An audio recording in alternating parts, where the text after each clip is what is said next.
ہم بالکل اس طرح ہیں کہ جیسے آقا پناہیان نے، میں نے پہلے بھی خدمت میں واقعہ عرض کیا کہ گاڑی میں جا رہے تھے، سگنل آیا، سگنل پہ گاڑی رک گئی، دیکھا کہ باہر دروازے پہ پھول بیچنے والا اس نے شیشے کو نوک کیا۔ میں نے کہا نہیں چاہیے، ان کا پھر اس نے کیا، میں نے کہا نہیں چاہیے نہیں چاہیے، اس نے کہا 1 منٹ شیشہ نیچے کیجیے۔ کہا میں آپ کو بیچنا نہیں چاہ رہا تھا، میں آپ کو ہدیہ دینا چاہ رہا تھا۔ کہہ رہا یہ میں نے جیسے ہی لیا سگنل کھل گیا، گاڑی چل پڑی۔ کہہ رہا میں سر جھکا کے گھر تک آیا کہ خدا زندگی میں کتنی نوک نوک کر رہا ہے اور میں اتنا مصروف ہوں، میں توجہ نہیں دے رہا۔ عزیزان میں توجہ نہیں دے رہا اپنی زندگی، میرے اطراف میں سب گھوم رہا ہے، سب گھوم رہا ہے، کتنی میرے لیے عبرتیں ہیں، کتنی میرے لیے نشانیاں ہیں، مگر میں غور نہیں کر رہا کہ یہ مجھے بلانا چاہ رہی ہیں، یہ مجھے کچھ دینا چاہ رہے ہیں، یہ مجھے کچھ عطا کرنا۔ پروردگار نے کیوں یہ سب بنایا ہے، دنیا کیوں بنایا ہے؟ میں پہچانا چاہوں، وہ کہتا ہے اسی کی ذات کو یہ چیز زیبا ہے، اسی کو سب کچھ زیبا ہے۔ میں پہچانا چاہوں، میں نے تم سب کو بنایا، میں کتنا اس کو پہچان رہا ہوں، میں نے کتنا اس کو پہچانا آج تک اپنی زندگی میں، اور ان ہستیوں کو بھیجا اس لیے کہ وہ ہمیں پہچانوائے پروردگار۔ یہ نہ ہوتی تو ہم کس طرح پہچانتے؟ یعنی ہم ضعیف تھے، نہ کہ خدا محتاج ہے، ہم ضعیف ہیں عزیزان محترم۔ ہمیں جب تک ٹھوکر نہیں لگتی ہے تو ہمیں چیزوں کا احساس ہی نہیں ہوتا۔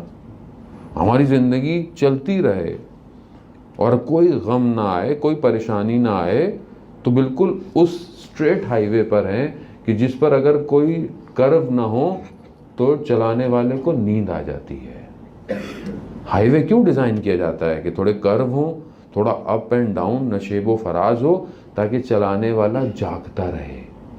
ہائی وے اسی طرح ڈیزائن کیے جاتے ہیں۔ اگر سیدھی سیدھی چل رہی ہو تو خود بخود ایک طرح کا فریم چاروں طرف دیکھیں گے، انسان ویسے ہی آنکھیں بند ہو جائیں گی۔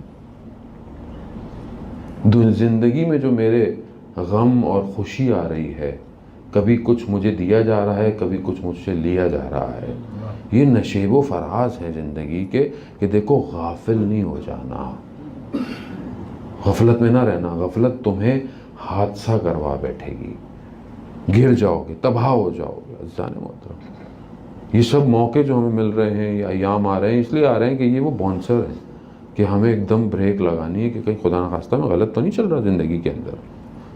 مجھے توجہ چاہیے عزیزان محترم۔ خدا کہہ رہا ہے کہ تم میری طرف متوجہ ہو، اور اس کا یہی توجہ کرنا ہمیں کمال کی طرف لے کے جا رہا ہے۔ تو آئیں ہم اپنی زندگی کے باقی معاملات کو دیکھیں، بی بی سیدہ کی زندگی کو دیکھیں، ان کے گھر کو دیکھیں کہ وہ گھر میں کیسی ہیں، اپنے بچوں کی طرح، اپنے بچوں کے ساتھ کیسی ہیں۔ حدیث کتاب پڑھتے بھی رہتے ہیں ماشاءاللہ، اور پڑھتے بھی نہیں چاہیے۔ آیت اللہ فاطمی نیا کہتے ہیں کہ یہ ایسا اکسیر اعظم ہے کہ اگر انسان کو پتہ چل جائے حدیث کشا کیا ہے تو کبھی بھی نہیں چھوڑے گا۔ ایسی چیز ہے، ایسی چیز ہے کہ جس میں پروردگار جب معرفی کر رہا ہے اس پورے گھر کی، تو محور فاطمہ ہے۔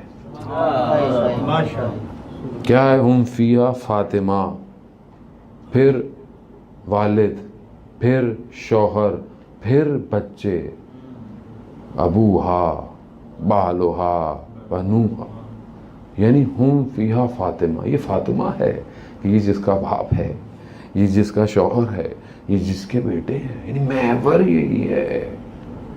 محور میری زندگی میں کہاں ہے، کہاں ہے؟